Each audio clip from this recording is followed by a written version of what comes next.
Yeah, this video is shot on Canon 5D Mark III. Lens is 2470 2.8, 720p, 60 fps. Yeah, it's very old equipment. Because I just temporarily borrowed this to Yuri. She went to take some portrait, and she want to try the image stabilization on the 24 to 70 f4, so I switch it. Yeah, let's back a little bit.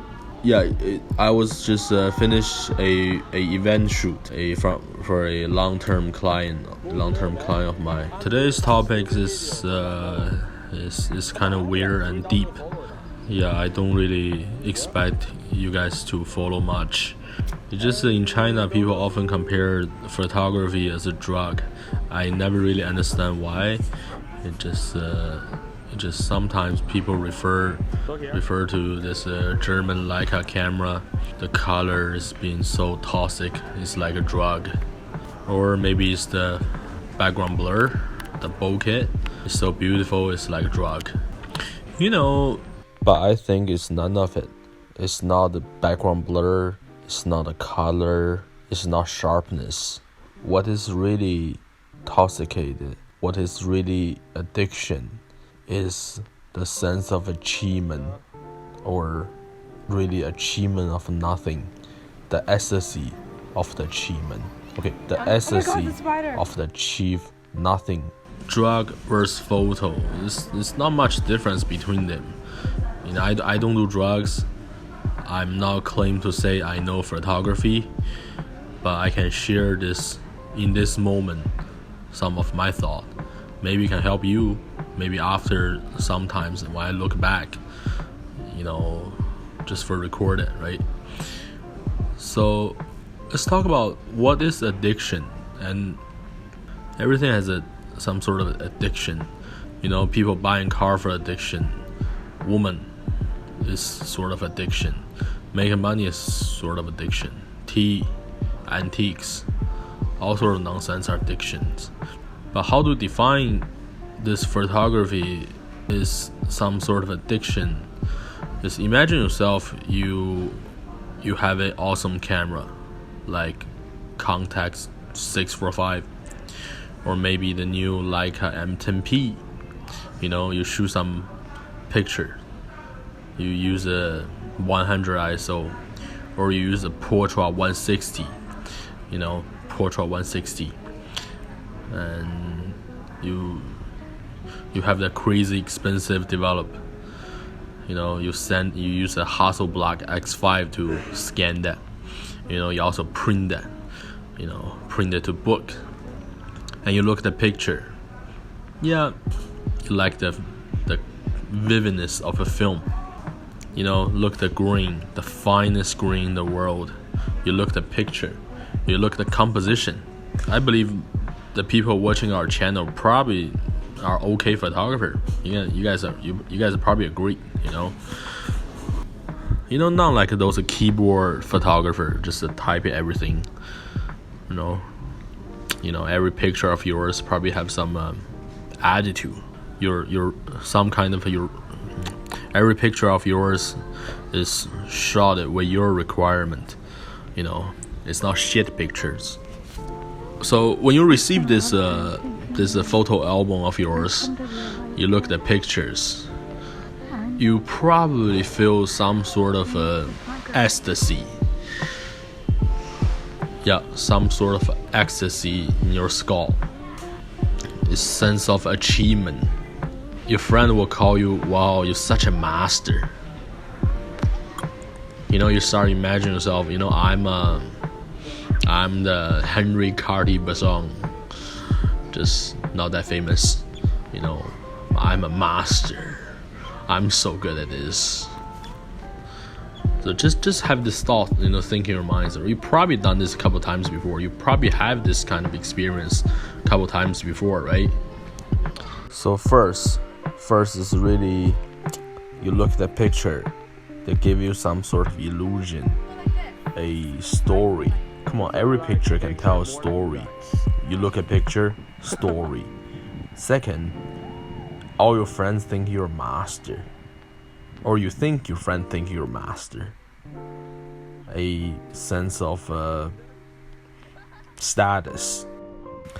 And the third, a ecstasy, a feeling that's not illusion, not sense of pride. It's just pure ecstasy. You look at picture, the color, the grain, the detail, the composition, trick you into a just comfortable or just feeling of good. Is just perfect. So let's compare this to drug.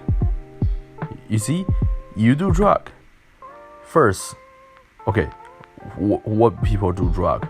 Only gangster, only some sort of rich people, right? You do drug, you're those people. You're good, you're awesome, you're amazing. Come on, man. If you do drug, the cop call you. You know, in China, like people that do drug, like death. You know. So you are a badass if you do drugs.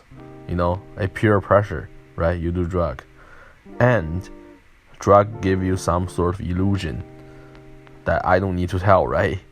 Third, a pure ecstasy, right? Come on, all drug give you some sort of ecstasy. So you see the link? There's not much difference between photography and drug. But there's one thing. Drug is purely fake.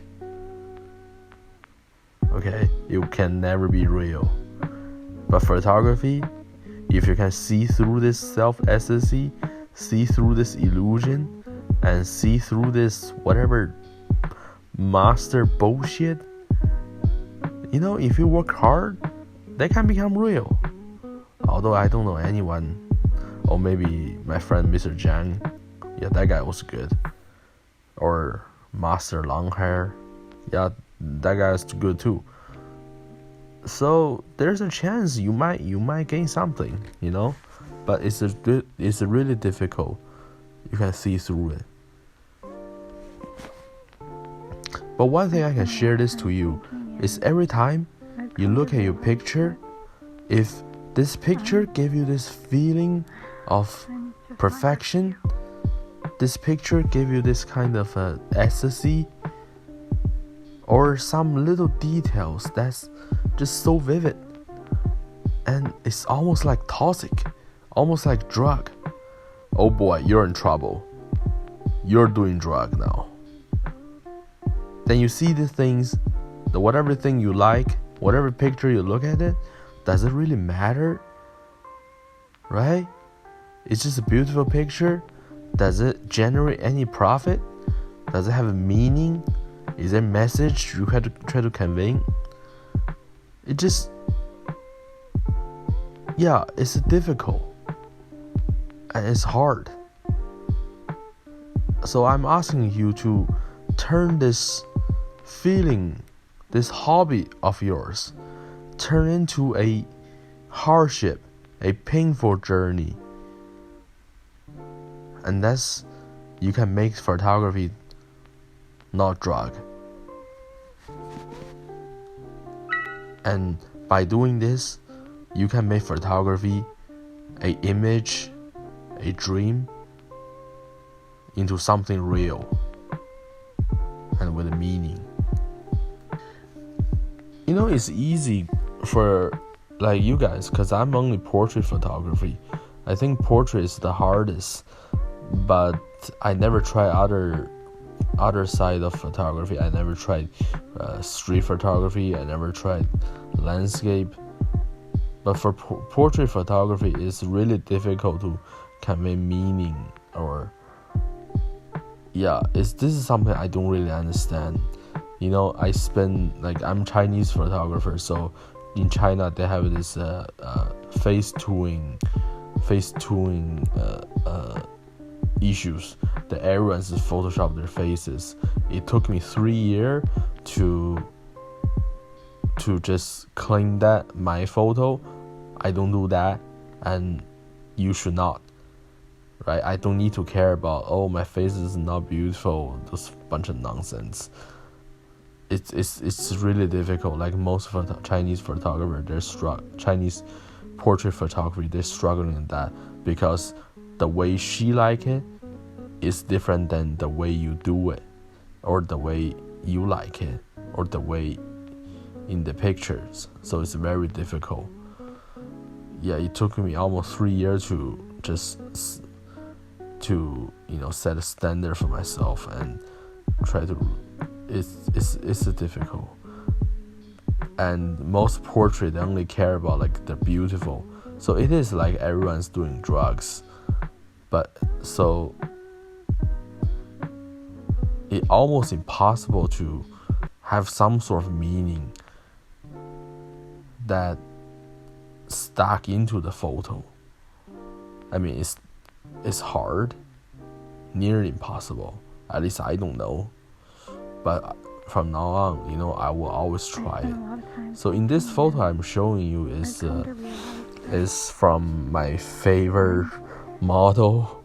She's a close friend of mine, and the relationship between me and this girl is a bit complicated.